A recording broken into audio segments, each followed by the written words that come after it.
Mariners hosting the Rays, and the Rays are plus 120 on the money line. The Mariners are minus 142. The over-under is 7.5 runs. The Rays getting a run and a half on the run line are minus 178, meaning if you bet them that way, they win this game outright, you win. They lose by one, you win.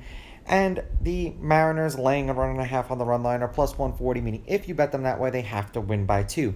Bradley did not pitch against the Mariners last year or this year.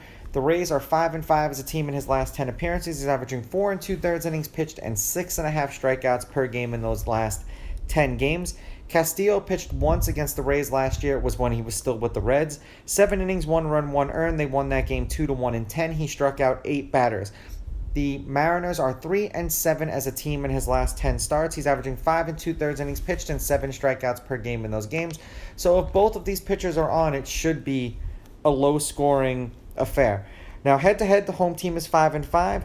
The Rays are 7-3. The favorite is 7-3 on the money line. The underdog getting a run and a half on the run line is 8-2.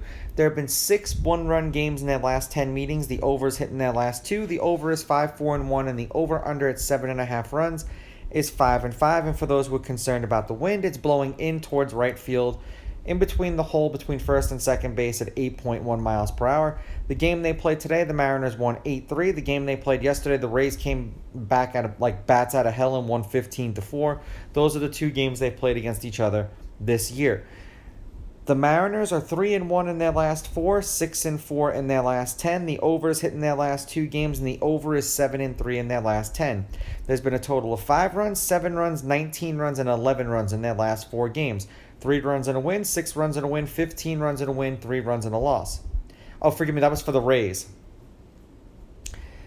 So the Rays, the over is 7-3 in their last 10, and they are 3-1 in their last 4, and 6-4 in their last 10.